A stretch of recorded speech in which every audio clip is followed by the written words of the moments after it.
Tu travailles dur, tu as des idées, tu fais des efforts, mais pourtant ton compte en banque refuse de décoller. Tu te demandes des fois ce qui ne va pas avec toi. Si la richesse là, elle est réservée juste à d'autres personnes, à une certaine catégorie de personnes. Tu te dis peut-être qu'il faut faire plus, qu'il faut avoir plus de compétences. Or que non. Je pense même aussi que peut-être qu'il te faut plus de clients si tu as déjà commencé par exemple une activité. Alors que non, ce ne sont pas plus de clients qu'il te faut. Encore moins que les circonstances extérieures changent. Le vrai problème ici, ce sont tes blocages intérieurs invisibles, ancrés depuis l'enfance des fois et qui sabotent ton rapport à l'argent. Et oui, et aujourd'hui je vais te révéler 5 d'entre elles. Si tu restes avec moi, tu vas voir que ce n'est pas de la malchance qui t'arrive. Ce sont des croyances limitantes qui t'empêchent de passer au niveau supérieur financièrement parlant. Je suis Freddy Pascal, business et mindset coach passionné de psychologie humaine et ce que j'ai constaté avec toutes les femmes que j'ai accompagnées, c'est que le vrai frein à la prospérité ne vient jamais d'un manque d'opportunités ou de stratégie, mais cela vient très généralement des schémas intérieurs qu'on répète et répète sans s'en rendre compte. Et aujourd'hui, je vais donc te parler du cas de Samuel, une femme brillante qui, malgré tout son potentiel, restait bloquée financièrement parce qu'elle portait exactement ces 5 blocages. Alors, la première chose, le premier blocage que je vais te partager, c'est cette petite voix critique en toi. Chaque fois que Samuel voulait augmenter ses tarifs, il y avait une voix en elle qui lui disait, tu n'es pas assez compétent, pour qui tu te prends, d'accord? Et ça, on appelle ça de l'auto-sabotage, de l'autocritique destructrice, d'accord? Et tant que tu écoutes cette voix, tu te sabotes toi-même, tu parles mal de toi-même, le discours interne que tu entretiens est contre toi et ça c'est mauvais. Et ça c'est le premier blocage, le fait de croire que tu dois être parfaite ou alors tout savoir avant de mériter plus d'argent. Je vais te choquer en te disant que de nos jours, ceux qui gagnent de l'argent tous les jours sont des audacieux. Ce sont simplement ceux-là qui passent à l'action de façon parfaitement imparfaite. Et pendant ce temps, ceux qui sont là, qui traînent le pas, qui attendent que tout soit parfait, restent des critiqueurs et ne passent jamais à l'action. Ce sont ces personnes-là qui disent toujours un jour, je serai ceci, mais qui ne font jamais le moindre effort pour se bouger. Le deuxième sabotage, c'est quoi? C'est la peur du rejet. D'accord? Il faut savoir que quand Samuel devait proposer son offre, elle paniquait. Et elle se disait, mais si la personne dit non, résultat, elle n'osait pas vendre. Elle n'osait jamais relancer les personnes. Et l'argent ne rentrait pas encore parce qu'en business, on dit l'argent est dans le suivi des... Alors, tant que tu as peur que les gens te disent non, ce sera difficile de prospérer à la hauteur que tu souhaites, de devenir cette femme badass que tu veux être. Parce qu'il faut savoir que vendre, c'est s'exposer. Oui, oui. Et si tu n'acceptes pas le rejet qui fait partie du processus, tu vas rester invisible. Donc voilà pourquoi j'aime personnellement travailler avec des gens qui ont vécu le rejet dans leur histoire personnelle, dans leur vie. Parce que lorsqu'elles sont guéries véritablement, elles deviennent comme mortes en elles-mêmes et elles osent passer à l'action. Elles osent vraiment aller vers des personnes car elles ont compris que personne ne leur doit rien et que un non ne viendra jamais changer leur mission, encore moins leur million qui les attend. La troisième chose que je vais partager avec toi, c'est ce que j'appelle l'identité limitée. D'accord? Pourquoi? Parce que Samuel elle me disait souvent, moi je viens d'une famille simple, je ne suis pas faite pour être riche. Et ça, vraiment, c'est un blocage d'identité. D'accord?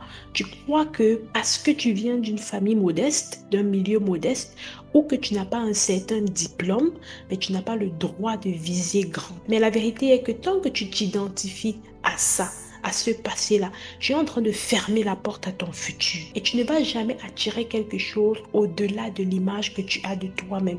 C'est pourquoi c'est super important de rêver.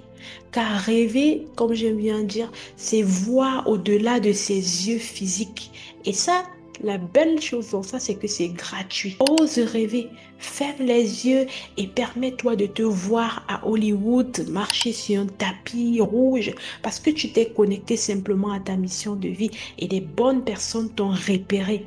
Rêve d'un compte bancaire fourni qui te permet de faire du shopping en illimité, d'offrir des vacances de qualité, d'envoyer tes enfants dans les meilleures écoles. Rêve de tout ça, même si tu n'as pas encore. Les rêves connaissent le chemin qu'il faut employer pour arriver à destination. La quatrième chose, c'est quoi? C'est le confort toxique. D'accord? Il faut savoir que Samuel, elle restait dans les situations financières précaires, comme par exemple travailler H24 en se disant, au moins, ça me permet de payer mes factures et c'est suffisant. D'accord? Moi, j'appelle ça le blocage du confort toxique, c'est-à-dire que tu t'habitues à survivre. Tu crois que c'est normal et tu ne bouges plus. Tu te contentes vraiment de travailler, d'avoir un certain salaire qui va te permettre juste de résoudre tes besoins de base. Mais la vérité est que si tu veux véritablement prospérer, il est impératif de sortir de ce mode de survie-là. Et il est bon d'accepter l'inconfort de grandir, de prendre des risques calculés et de viser plus grand que juste, voilà, tenir la fin du mois ou juste payer tes factures, tu vois. Donc, c'est pourquoi, comme je disais tantôt, c'est important de fermer les yeux des fois et de s'imaginer non seulement que, voilà, tu payes tes factures en cash, mais aussi que tu aides des nécessiteux, tu finances des grands projets, d'accord? Donc, ferme les yeux et imagine que tu es cette femme ambitieuse-là. Tu peux te lever un matin et tu dis à ton chéri que, écoute, les prochaines vacances, ben, on va à Monaco, d'accord? Et t'inquiète pas, hein, j'ai déjà tout réglé, tout payé, le transport, l'hôtel, tout est prêt. Tu n'as qu'à prendre tes valises et on y va. Ah oui, oui, parce que quand tu rêves, il n'y a pas de limite. Et ce qui est bien avec ça, c'est que le cerveau ne fait pas de différence entre le réel et l'imaginaire. Donc, si tu passes ton temps à imaginer et à visualiser une situation, alors il est très probable que ton système commence à mettre tout en œuvre pour pouvoir créer cette réalité-là. Et chaque fois, elle va rechercher des preuves autour de toi que ce que tu es en train de rêver là est vrai. Il faut donc accepter justement cela sans résistance et sans doute et tu verras justement ta réalité changer si tu es une personne qui passe à l'action, bien sûr. Alors en ce niveau, j'ai envie de te dire, enregistre cette vidéo et très bientôt, on en reparlera parce que tu vas témoigner du changement. J'ai écouté l'histoire d'une dame qui n'était jamais allée en vacances avec des enfants. Toute sa vie, elle était occupée vraiment à travailler pour payer des factures. Donc, elle se disait toujours que voilà, ce sont des riches qui vont en vacances. Et un jour, on lui a parlé du Vision Sport et comment ça peut changer la vie, d'accord? Elle a cru tout simplement comme un enfant et elle a dessiné un grand tableau sur lequel elle a, voilà, tracé, dessiné avec ses enfants une plage, les cocotiers, l'endroit. Elle a encadré cela et elle s'est renseignée sur le coût d'un tel voyage. Ça coûtait environ 15 000 euros. Elle a mis une caisse près de ces Vision Sport-là dans sa maison. Chaque fois que quelqu'un lui rendait visite et voyait ce tableau-là, la personne était toujours émerveillée.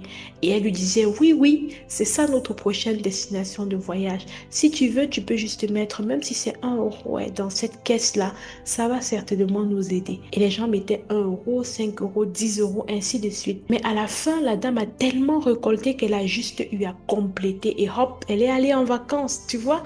Donc, tout ça, c'est parti d'un rêve et cela a activé son cerveau en mode réflexion. Et elle a été stratégique dans ses actions parce que l'imagination, justement, ouvre la voie au champ des possibles. Quel est ton champ de possibles? Qu'est-ce que tu imagines? Et dans ton imagination, n'oublie pas de t'abonner à cette chaîne et de grandir avec nous parce que justement, on est en train d'aller quelque part. Alors, qu'est-ce que tu vois? Qu'est-ce que tu rêves? Est-ce que tu te vois abonné à cette page? Est-ce que tu te vois évoluer avec nous dans le sens de créer un business aligné à ses ambitions, à sa mission de vie, de vivre vraiment de ta mission profonde? Si oui, si c'est le cas, continue avec moi dans cette vidéo. Et on va passer au cinquième point qui est la culpabilité. D'accord? Il faut savoir que le blocage le plus profond de Samuel, c'était effectivement celui-là, la culpabilité. Elle avait peur qu'en gagnant trop, sa famille ou ses amis pensent qu'elle est arrogante.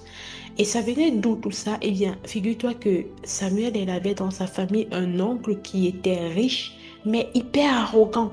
D'accord? Donc, inconsciemment, elle s'auto-sabotait en pensant à cet oncle-là.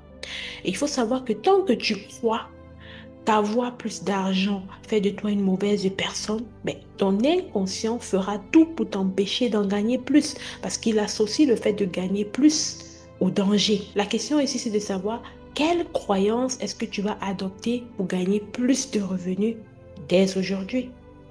Tu vois donc que les vrais blocages ici, ce ne sont jamais dans le marché, ni dans tes clients, ni dans ton environnement. Mais les vrais blocages, ils sont à l'intérieur de toi. Et voilà exactement le déclic que je veux créer, c'est que tu n'as pas besoin d'apprendre plus ou d'avoir trop de compétences pour gagner plus. Mais des fois, tu as simplement besoin de désapprendre ce qui t'empêche de recevoir de l'argent. Car parfois, tes pensées, tes peurs, cette culpabilité-là détermine justement ton plafond financier, d'accord? Et bien plus que tes compétences humaines. Alors, quand tu comprends ça, ben, tu changes tes paradigmes, tu changes tes pensées, tu changes tes croyances et tu vois comment ta vie change.